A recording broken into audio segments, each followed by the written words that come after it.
Welcome everyone to Daf Yomi, 1 week at a time, Masechet Gittin. This is our 7th class, and today we are going to be reviewing Daf 44 till Daf 50. Okay, we have been talking about slaves and their relationship with their master. So Daf 44 begins by telling us that if a slave was taken against his master's will as payment for a loan to an idolater. So let's just discuss, and today's many of the topics today will be around loans and paying back loans. So let's just understand that when a person takes a loan, there's generally either collateral or guarantee for that loan. Generally, that was property, right? What we would call a lien on a piece of land. What the Gemara is teaching us is that sometimes they would have the sleeves, again, sleeves are property. The slave could also be a collateral for the loan. And let's say this person took a loan from an idolater, and then he went, right, the lender went and took the slave for payment of the loan, but against the will of the master. So then the question is, right, does the slave go free?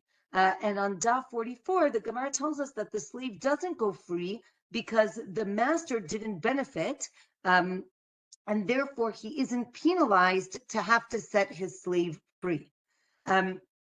Let's say a person was being blackmailed and he gives his slave to the blackmailer. Again, as I mentioned last week, I think with modern sensitivities, this is a little, I would say, challenging to discuss against people as property, but it is a reality of definitely the time of the Mishnah. The question is how much, is there slavery in the time of the Gemara is an interesting question. We do have stories of people owning slaves, but they're few and far between. So again, whether this conversation is practical or more theoretical, I think is a larger question, but we'll leave the philosophical side for another time. So again, let's say a person gave the blackmailer his slave to basically stop him from blackmailing him. So then the slave goes free, meaning, again, interestingly, we're not necessarily speaking about the rights of the slave. We're actually either penalizing the master or not. So here we're penalizing the master because he should have given money or something else to the blackmailer. Again, we don't want the slave to be given from one person to another, and especially to a non-Jew, right? Because again, if you remember, we discussed last week, the slave is already quasi-Jewish in the sense that when a non-Jew becomes the slave of a Jew, he goes through a conversion process. It's partial till the slave goes free, and then he becomes a full-fledged Jew. So it is important to understand that we do not want these slaves to go to non-Jews, because then they're not going to be able to practice the Judaism that we want them to practice, which I think is, again, a fascinating conversation. We can maybe leave a few minutes at the end to discuss this. Okay, what if we discussed last week that the master should not sell his slave to an idolater, again, for the reasons that I just mentioned. What if he sells him for 30 days, meaning for a limited amount of time, right? Does the slave go free? Again, do we penalize the master for doing this? What if he sells him, but with the stipulation that the idolater cannot make him work? It seems that maybe he bought him to sire slave babies, but not necessarily to work. So I guess that would be work, but not, hard labor. So maybe that would be okay. What if he sold him, but with the condition that the slave can keep Jewish law? What if he, again, sold him and said that he doesn't have to work on Shabbat? Again, these are all ways of maybe it would be okay to make this sale because the slave can practice his new Judaism. What if you sold him to a Kuti? Again, the Kutim, we've mentioned them before. They are a nation that lives in Israel. They converted out of fear. And the question throughout the Gemara is, do we see them as true converts and therefore really Jewish, or converts who maybe against their will, or didn't really mean it seriously? So are they more similar to non-Jews? And we do see this discussion throughout Gemara. Sometimes they're seen as Jews, sometimes they're seen as non-Jews. Here, actually, on Daf 44, the Gemara says that there are more like non-Jews, and therefore you should not sell the slaves to them. Let's say a slave is captured by a non-Jew, and the master can't redeem him. So then, they're willing to give money. Let's say people are willing to give money for him, right? Is it like you're selling him or not, right? And therefore it is not okay.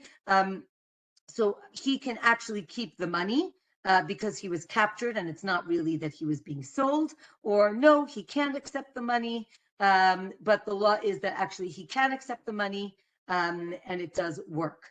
If someone sells a slave to a non-Jew, as I mentioned, right, he's forced to redeem him up to 100 times his value. So again, like interesting. Again, like if you're just looking at this as property, why would one have to redeem the slave for such a crazy amount of money, or maybe only up to 10 times? Again, this is a penalty for selling him in the first place. Let's say he sold the slave to a non-Jew and then he died. Do we penalize his children to redeem him, or do we say it was the father's fault, not the children's fault? Right? Maybe we only penalize the children if the father did something that is biblically forbidden, and here it's only rabbinic. And the Gemara says, no, we do not penalize the children. If he sold a slave to a person who's living outside of Israel, again, to a Jew living outside of Israel, again, we are saying that these slaves are almost Jewish or semi-Jewish. We believe that Jews should live in Israel, especially if they start off in Israel. So you should not sell them outside of Israel. So then the slave goes free. If you sell them out to someone who lives outside of Israel, the slave does go free. The second master who bought him has to give him the document of emancipation. And therefore the slave does go free. And there's a story of a man who was from Bavel, and he marries a woman in Israel, and she's bringing her slaves into the marriage, and they're planning on going back to Bavel. So now, do the slaves go free, right? Do we see that the slaves are hers and she can bring them wherever she goes? Or do we see that she almost like sold her slaves to the husband and he's taking them out? So the Gemara says, right, we're not sure, and teku, meaning we leave it as a question. If, let's say, the slave follows his master to Syria, right? Syria being like Syria, meaning outside of Israel, but it's an area that's seen as, right, not always, somewhere in between Israel and everywhere else, what we would call chutz la'aretz, right? Chutz la'aretz is outside of Israel. Syria is a place that's kind of somewhere in between. There's certain laws where it's seen as outside of Israel, and certain laws where it's seen as Israel, right? Because Syria was actually captured later on in Jewish history, not with Yehoshua, not with Joshua, and therefore it is a question if it has actual sanctity. So let's say the slave follows him to Syria, right? He goes free if the master sells him there, or no, he doesn't go free because the slave just followed him to Syria.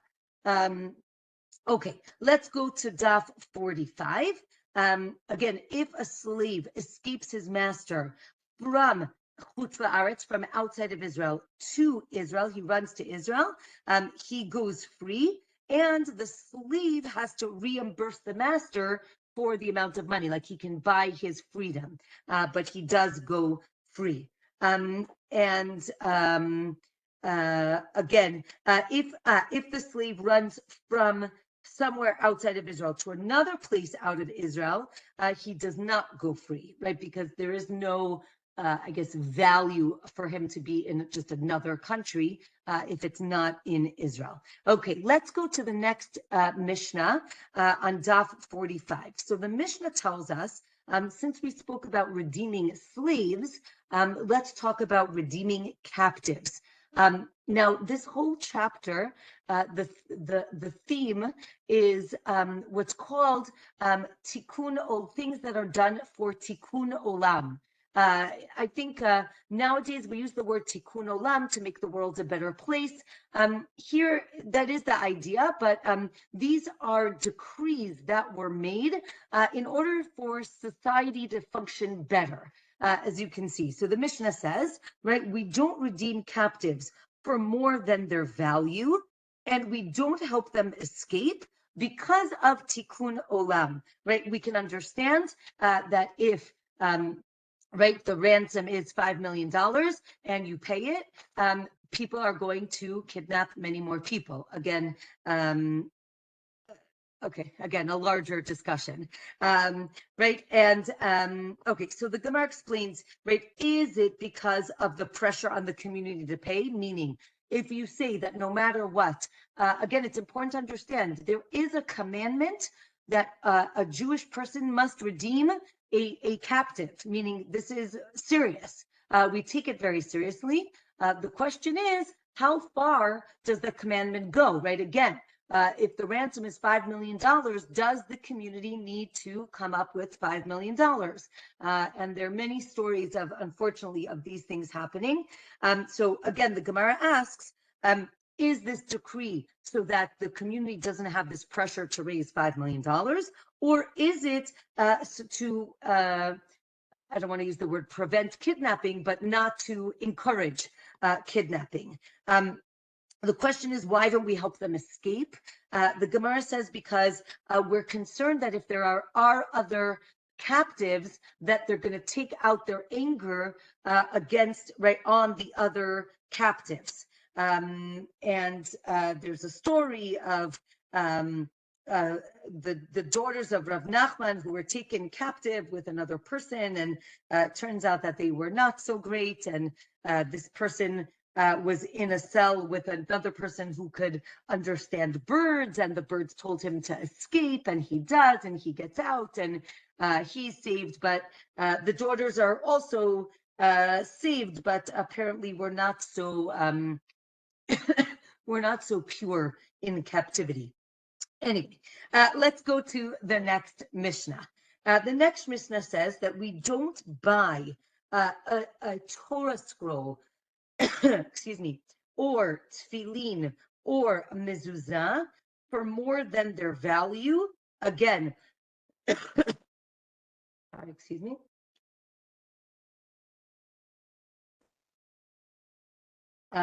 We don't buy these sacred objects from non-Jews for much more than their value because we're concerned that they're going to steal these items so that they can make a lot of money. So the Gemara now asks, well, if I buy a sefer, that implies that if it's for a reasonable amount of money, you do buy it.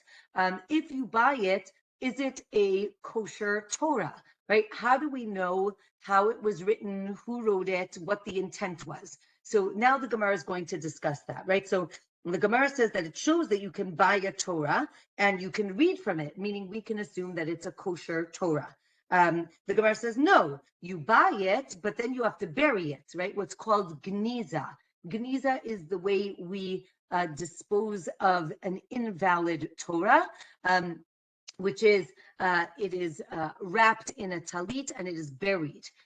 So the Gemara says we don't know, we can't assume that a Torah scroll is kosher. Kosher meaning that it was written with the proper intent, right? Meaning I can check all the words, all the letters, but if I don't know who wrote it, right, it could be a priest wrote it and had other intentions, where the Gemara is going to discuss it, and therefore we bury it, meaning we redeem it, right? We save it from the non-Jews, and then we bury it. So the Gemara tells us that, again, we have to understand who wrote the Torah. The Gemara says that if a either Jewish heretic, right, someone who's Jewish and is anti-Jewish, or let's say a non-Jewish priest, if they wrote the Torah, it actually is burned. We do not see it as sacred because we assume that their intent is negative. If a regular non-Jew writes a Torah, it is not burnt. It does have some sanctity. We do not read from it in the shul, and it is buried like other Torahs, right? Because again, we don't know what the intention is. If we don't know who wrote it, we bury it. Okay, so the Gemara gives us a list of people who can write a Sefer Torah, and it gives us a list of people who are invalid to write a Sefer Torah. Only male Jews are valid to write a Torah scroll. There's a story of a non-Jew who wrote a Torah scroll, and Rabban Shimon ben Gamliel said it was valid. You could use it in the shul. So the Gemara explains it really depends on his intent when it was written, or on the intent of making tefillin, or maybe the story really was that this person was a non-Jew, was really a convert who became non-religious because he was scared for his life from the people around him, but we knew that his intentions were good, and therefore he said that the Torah was actually a kosher Torah.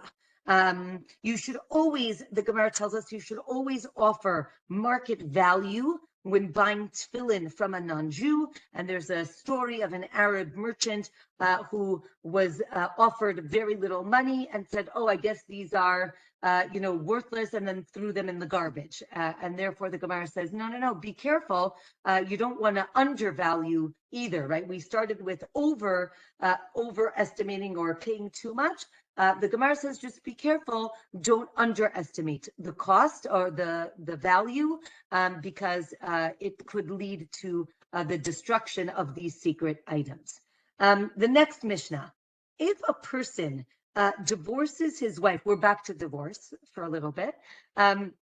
If a person divorces his wife because of what's called shem ra, which means, right, literally means a bad name, but it means there are a lot of rumors going on that she had an affair, and the person says, that's it, I don't want to be married to you. Again, we don't know, it's not sota, but there's a lot of, gossip going around. So the Mishnah tells us he cannot remarry her, right? Let's say it all blows over and he's like, no, I really love you, I want to marry you. No. If you gave that reason, then you're not allowed to remarry. We'll see why in the Gemara. If a person divorces his wife because she takes a lot of vows, right? We saw this in Masachet Nedarim. Again, he cannot remarry her, but maybe it depends what type of vows. If they were private, he can. If they were public, he cannot. If the vow could be redeemed, can be annulled or needs to be annulled by a sage, so then he can't remarry her, but if not, he can. And there's a story about a man who took a vow to divorce his wife, and then the sages annulled the vow, and he remarried her. And again, the Mishnah says, mipnei tikkun olam. So we'll see what that means in a minute. Okay, so the Gemara on Daf 46 explains, what's the problem here, right? We're concerned that maybe the person will say, oh my gosh, I never would have divorced you if I would have known that you didn't have an affair. And then what happens if you make a statement like that? We're concerned that this would make her not divorced, right? It seems that it could almost like undermine the get, and then she wouldn't be divorced. And let's say she was already remarried and she had children, maybe those children would become mamzerim, right? Illegitimate. And therefore, he can't say, I'm divorcing you because you had an affair. Because again, if it says, this is what's called a conditional get, right? I'm divorcing you because you had an affair. If she didn't have an affair, then she's not divorced. And that would be problematic. Right? Or he can't say because you made a vow. And if he does do that, so now he can't remarry her. Right? Again, the idea of remarrying is more, be very careful with what you say, because it has a lot of weight. Or, right, again, we're concerned about the women, that maybe they will be lax about vows or about being with other men. And maybe actually the opposite, he has to say, I'm divorcing you because, you were adulterous or because you took vows, meaning you have to know the reason why he is divorcing you. What does it mean, public versus a private vow? Public means either in front of 3 people or in front of 10 people. Okay, so let's say a man says, right, all the fruit are forbidden to me if I don't divorce you. Again, that was the man who took the vow. You might think that we penalize him for making this vow. If you remember back to Masachet Nedarim, we do not want people taking vows. The Gemara says, right, and therefore this person cannot remarry her. The Gemara says, no, we do not penalize this man. Okay, next Mishnah on Daf 46. A man divorces his wife because she's an Ilonit. If you remember, Ilonit is the woman who does not have secondary puberty characteristics. She basically is not fertile and she cannot have children. So, right, it seems that she doesn't go through puberty. So let's say the man divorces her. Rabbi Huda says he cannot remarry her. Or, right, the Chachamim actually say that he can remarry her afterwards. If she gets, let's say she gets married and she has children, right? So now we have a problem because it seems that she was not infertile. It wasn't her issue. So now the question is she married? Like, was she really divorced or not? So the Gemara says, right, the Gemara gives a story of this woman who goes back to the original husband, and she says, remember when you divorced me because I couldn't have children? Well, I just had children, so it's not me. So give me my ktuva money. So the Gemara says you have to be very careful, and the Gemara says, actually, don't say this because the husband can say, I wouldn't talk because I can always just say, you're not divorced, and now your children are illegitimate. So it seems that she's, I don't want to use the word stuck because she's happily married and has children, but it would be complicated for her to get her money from the original husband. Okay, so now the Gemara explains, right, there are different sources that, again, we're concerned if the husband is going to mess up the woman or no.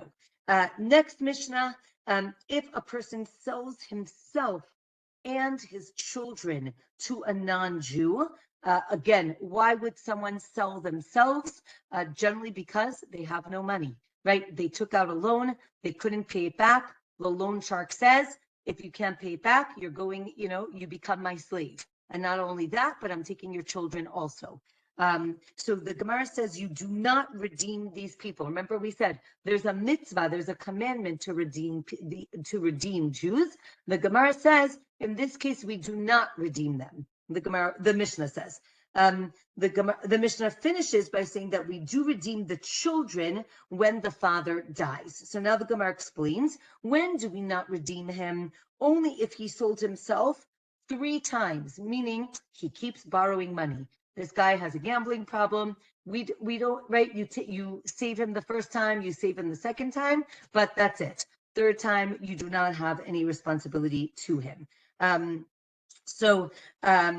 The Gemara has a story of a person who sold himself to cannibals. I didn't know that they existed in the time of the Gemara, but he sells himself to cannibals. He wanted to be redeemed, and Again, you can redeem the children. You redeem the children after the father died because he can protect them. Here you can redeem all of them because they're cannibals and we're afraid that they're going to eat them. It turns out that this person actually was a heretic, so they didn't redeem him. It becomes a little complicated. Okay, Daf 47. We have a story of Reish Lakish, who sold himself to these cannibals. He wanted to, get rid of them. So he comes up with a plan that he sells himself to these cannibals. And they had this thing that the day before, right, like the last meal before you get killed, they'll do whatever you want. So he said, oh, I want you to all tie yourselves up and I want to hit you all. So he basically ends up killing them. I'm not sure what the moral of that story is, but you can all think about that. Okay. The Gemara has other stories about Reish Lakish, that any money he would make, he would spend that day for food that day. He didn't leave any money for his children. He decided that, you have to enjoy yourself in this life and you do not need to leave your children money. Again, we can discuss. Okay, next Mishnah. These dapim are very long, so I apologize for going quickly, but we have a lot to get through. Okay, the Mishnah tells us, we are still on Daf 47. If you sell a field to a non-Jew in Israel, in Eretz Israel, you need to buy the bikurim. If you remember, bikurim are the first fruits. You need to, and they are sanctified, right? You need to bring them to Jerusalem. So you need to buy those bikurim from him. Again, mipnei tikkun olam. What does that mean? What does that mean, tikkun olam? We want to prevent Jews from selling land in Israel to non-Jews. We want land to be owned by Jews. And therefore, we're going to penalize the person that every year he's going to have to buy this produce from the non-Jew. And therefore, hopefully, he'll think twice or three times before he sells his land. So the Gemara explains that, again, do we go according to the owner of the land or by the land, right? So the Gemara explains that land always needs to be tithed, right? Ma'asrot, the gifts that are given to the priests and to the Levi'im, to the Kohanim and Levi'im, those need to be separated. But a non-Jew can legally buy land in Israel and can do whatever he wants with it. Or maybe, right, the non-Jew's land is exempt from Ma'asrot, but he can't do whatever he wants to it, meaning he can use the land, but it's really not his. This discussion is very practical when we get to the years of Shemitah, because the question is, right, there is the idea what's called heter mechira, which was almost like when you sell your chametz to a non-Jew. Here, the rabbis came up with a way to sell your land to a non-Jew here in Israel, so that he can work the land, or you can work the land, and he owns it, and therefore on Shemitah you can have produce. But this is exactly the conversation. Can you really sell land to non-Jews in Israel? And it is a machloket. So here the Gemara discusses, is the field, right, does it ever become the non-Jews or not? So there's a story of a Jew who bought a field from a non-Jew. Right, the Jew bought a field from the non-Jew. And the question is, at what point did he buy the field? So if he bought the field when the grain was less than a third, meaning it didn't really grow yet, and then it grew, and then he sold it back to the non-Jew. So do you have to take ma'asrot, trumot, and ma'asrot or not? The Gemara says you do, because when the grain grew, it was in the ownership of the Jew. Or no, maybe this case was in Syria. As I mentioned before, Syria is this semi-in-between place, and it's a machloket if it's considered in Israel or outside of Israel. We have other stories of owning land. So a Jew and a non-Jew bought a field together. So now the question is the produce each grain, is it half, half Jewish, right? Half belonging to the Jew, and you need to separate Trumot and Masrot, and half belonging to the non-Jew, and therefore it's exempt? Or do we say, right, half the field, right, the produce that the non-Jew gets is exempt, and the produce that the Jew gets is um,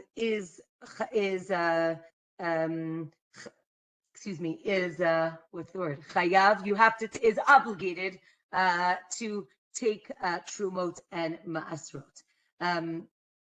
So again, that is a machloket here on this daf. So this seems to imply that the non-Jew can buy the land, or again, the Gemara says no. Maybe the case is in Syria where it's not.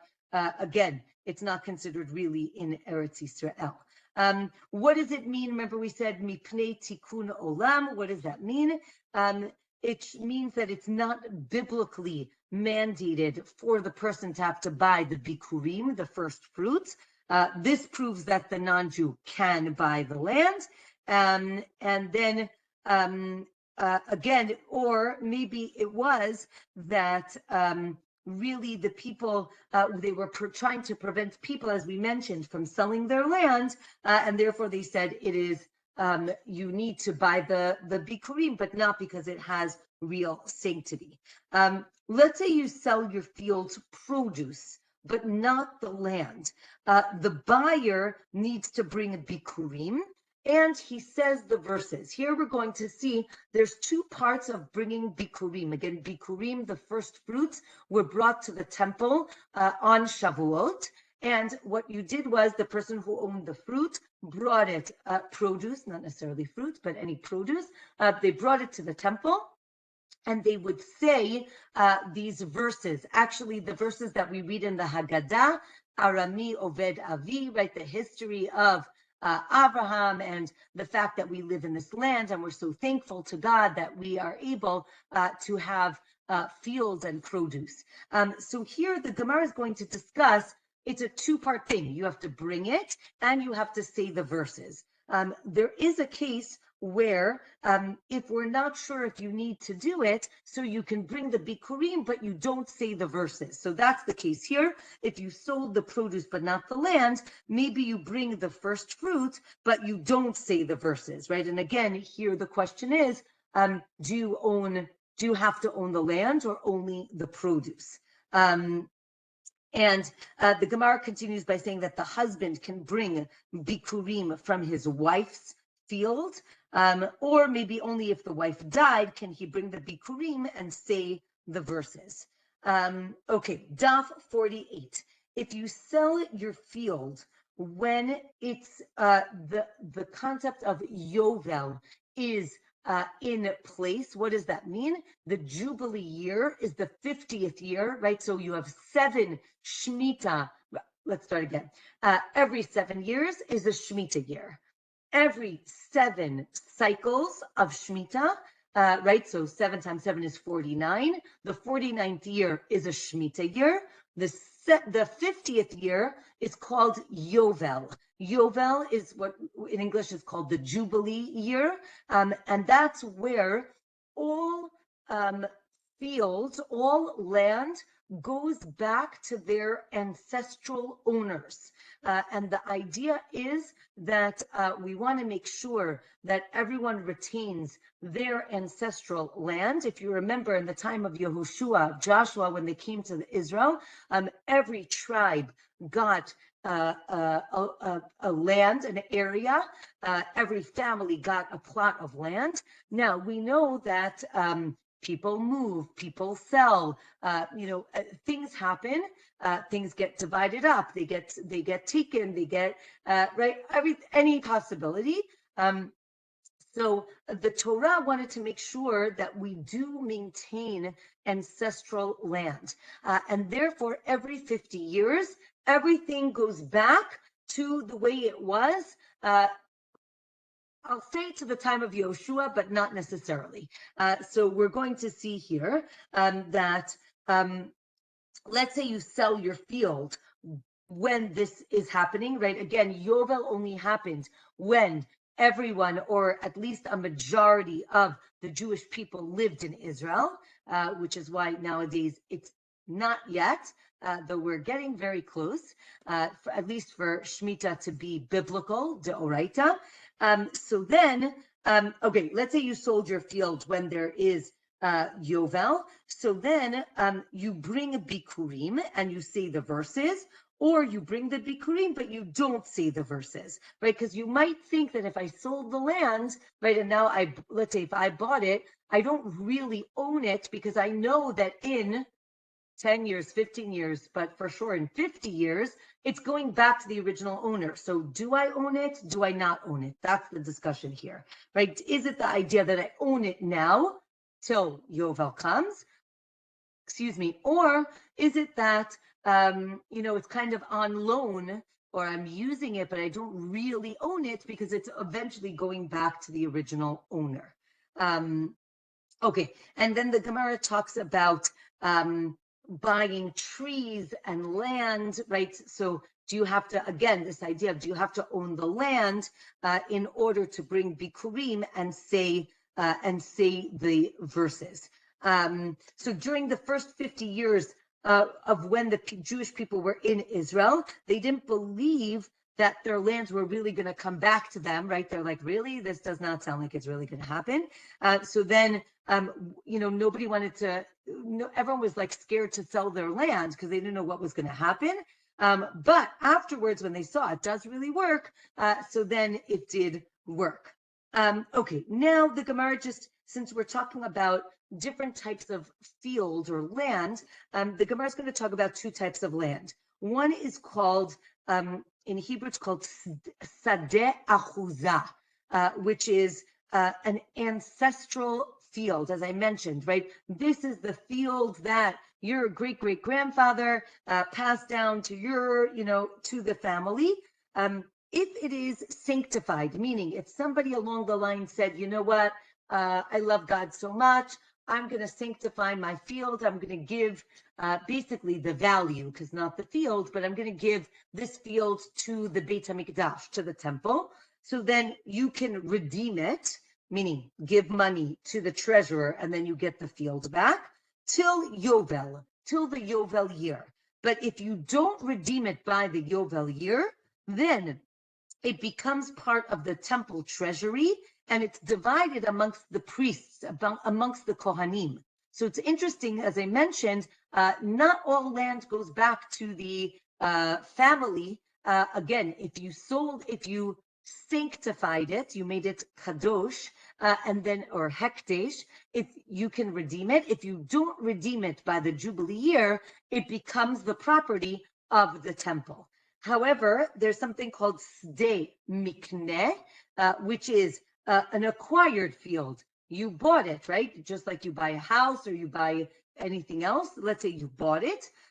If you sanctify it, it only is till Yovel, and then it goes back to the original owner, right? Because again, you just bought it. It wasn't your family plot. So that's the difference between those two fields, right? So let's say the Gemara now is going to, so we have two types of fields, ancestral and acquired. Let's say the son acquires a field from his father, meaning it's his ancestral field, but he acquires it. He doesn't get it as his inheritance. And then he sanctifies it, and then the father dies, right? So all of a sudden, when the father dies, the field becomes his ancestral land. So then the Gemara says he can redeem it, and it stays in the family. If the father dies before he consecrated, before he sanctified the land, so then it becomes an ancestral field, and now it's a machloket, like how this works. And the last case of this chapter are brothers who divide an inheritance. If you divide the inheritance, are you like equal owners, or are you like business partners? We just got this land and we divided it like a business. What's the nafkamina? What's the practical application? every 50 years, you would have to come back together and redivide it if this is going to be a business transaction and not an inheritance transaction. Okay, and with that, we finish the 4th chapter. Okay, we're now going to start the 5th chapter, and we're going to learn about creditors, meaning people who are owed money. There are 3 types of people that are owed money. One is somebody who was injured, right? If a person, right, if Reuven injures Shimon, so now Reuven owes Shimon money in compensation. That's number 1. Number 2 is a lending-borrowing relationship, right? Reuven lent money to Shimon, so now Shimon owes money to Reuven. The third one is a woman's ktuva, right? When a woman gets married, the husband owes her the ktuva money in the event of divorce or if he dies. So we'll get to that. Okay, so now it's important to understand that generally people paid back these creditors with land, right? Not everyone had liquid assets. Land was usually how they did business transactions. So the Mishnah teaches, well, we'll see. The Gemara is going to talk about 3 types of land. Right? You have superior land, average, and below average, right? Or the worst land, right? In Hebrew, it's called idit. Idit is the superior. Beinonit, like in the middle, Beinonit is average. Ziburit is the lowest value. Now, the Gemara is going to teach us that each one of these creditors can only take from a certain category of land. And we're going to see that there's a machluket how we understand these categories. Are they objective or subjective? Well, we're going to see that they're always going to be subjective, but subjective to who? So let's see. So the Mishnah tells us that an injured party, so that was the introduction. The Mishnah tells us an injured party can take from the superior land of the person who injured him, right? This would make sense. You caused me harm. I get to take your best property. A creditor always takes from average property, and a ktuva is taken from the inferior land. Or Rabbi Meir says it's taken from average land. So we're going to see what that means. Creditors must always take from available land, meaning whatever is not sold to another person, before they collect from something that was sold. So let's just understand, right? When someone takes out a loan, right? They don't have cash in the bank. So they say this land is, right, a collateral, has a lien on it for this land, for this loan. Now, I can go and sell it to somebody else, but I have to tell that other person, look, I'm selling it to you for really cheap because you should know that there's a lien on this land. And therefore, if I can't pay my loan, right, Reuven's going to come and take the land from you, Levi, right, the third person. So the Mishnah tells us that the creditor cannot jump to Levi and take the land till he takes any land from Shimon, right, from the person in the middle. Okay. Even if the available land is worse quality, he has to take the available land before he can go and seize land that has a lien on it. Okay. Now let's say creditors are owed money and the borrower died and there are only orphans left. So then he can only take from the inferior land. Remember, again, the rabbis, the Gemara wants to protect the orphans, the Mishnah, and then the Gemara wants to protect the orphans as much as possible. And therefore, if you collect something from orphans, it has to be the worst land. Okay. And let's say if a person returns a lost object, They don't need to swear that they're returning everything. And again, this is mipnei tikkun olam. Okay, so now the Gemara explains.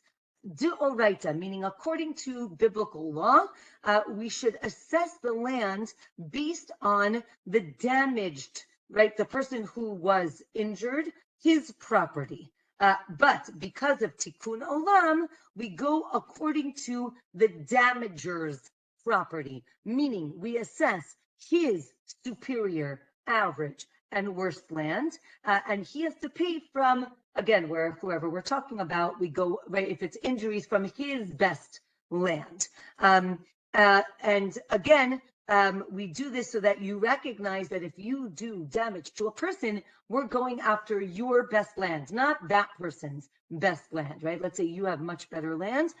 You're the one who's going to lose out. Again, we want to prevent damage from happening. Daf 49 tells us that, again, when we're talking about a person damaging somebody else, the Gemara teaches us that if, let's say, an ox of hekdesh that's owned by the temple, if he does damage to somebody else, the temple does not pay damages, right? It's only, it says, right, it's only somebody who's like you, who owns the ox. So then, right, a regular person, they need to pay for the damage. Let's say we're talking about someone's ox gored the ox of the temple, right? Again, it's the opposite, right? Now the ox of the temple is the damaged party. So then you have to pay in full to the temple, right? To the Beit HaMikdash. If it's the temple's ox that did the goring, so then there's no payment because they are exempt from that payment. Okay, we said that a creditor gets average land so that people don't lend money just to get people's good fields. Like, oh, that's a nice field, I'll lend him money, and then he's not going to be able to pay me back, and then I get to take his field. So we say, no, you only get the average land. Ktuva, we said, comes from the worst land. Why is that? Because as we've seen previously, the Gemara says that women do not need an incentive to get married. Women always want to be married, and therefore we can offer them the inferior land as payment for their ktuva, because it will not prevent them from getting married, because again, they want to be married. We said that you pay from the lowest land, you take from the lowest land from the orphans. So then the Gemara asked, let's say a father made himself a guarantor for his son's loans, or maybe for his ktuva. So if the woman comes to collect the ktuva from the father-in-law, she only gets the inferior land, right? Because it's like what she would take from the husband. And maybe the case is that the husband died, and therefore she collects like it's from the orphans, which is the lowest type of land. However, if the father-in-law was a kablan, now we haven't learned this yet, but a kablan is a type of guarantor that, again, there are two words in the Gemara for guarantor. One is arev, like from the famous line, Kol Yisrael arevim ze lazeh, right? We are responsible for one another. An arev is responsible to pay a loan up until a point. A kablan is another type of guarantor, which is unconditional, right? No matter what, this kablan, this person will pay back the loan. So then, right, then because it's unconditional, they'll pay back the loan no matter what. Daf 50 tells us, again, if you're a kablan of a regular loan, so then you have to pay back if the person who took the loan can't. And why is that? Because he agreed to guarantee the loan no matter what. But there's a machloket. What if you're a regular guarantor, an arev for a loan, or a kablan. Again, kablan we said is unconditional, but you're a kablan for a ktuva. So if they have to pay, right, maybe it depends if the borrower at the time of the loan had property or not. And the Gemara says, no, it doesn't matter. Either way, they have to pay. A rev, a regular guarantor, has to pay for the ktuva, or maybe not, because maybe they never really intended to pay the ktuva. They just wanted to encourage the woman to get married. Therefore, they said, no, don't worry, I got you. But he didn't really get him, right? And he doesn't have to cover the ktuva. Let's say a lender comes to collect from orphans. As we said, you can only collect from the worst land, even if a document, right, if the shtar, the document says that you can collect from the best property. It doesn't matter. Once there are orphans, they only get, the other person only gets the worst land. D'oraita, from the Torah, the lender is only allowed to collect from the worst land, but the rabbi said, you know what, you can take from average land because we want to encourage people to lend money. Again, it's two sides of the coin. On one hand, we wanted to protect the orphans who have debt. On the other hand, we want to protect the lender and make sure that a lender will have incentive to lend money. Even if, let's say, it was damages that are being collected from the orphans, again, it's still only from the worst land. Okay, now the Gemara asks, when we're talking about orphans, are we talking about minors or even adults? Meaning, are we talking about children, or it can be a 50-year-old orphan? And the Gemara actually says, no, it's even if they are adults. We want to protect these orphans who don't have parents anymore, and therefore you still only collect from available land, and from the worst land. Okay, and from here the Gemara ends, Daf 50 ends with a discussion about, we talked about selling land. What about if you gave away land as a gift, right? Again, Reuven lent money to Shimon. Shimon had a lien on the land, and so we said, and then sold it to Levi. So now the Gemara says, what if he just gave it to Levi? Can Reuven go and get the land from Levi? And the Gemara tries to bring different cases, but they do not really prove that giving a gift is really like selling, and therefore he cannot take the land. So we're going to end here for today. I hope you enjoyed this rapid Gemara class for today.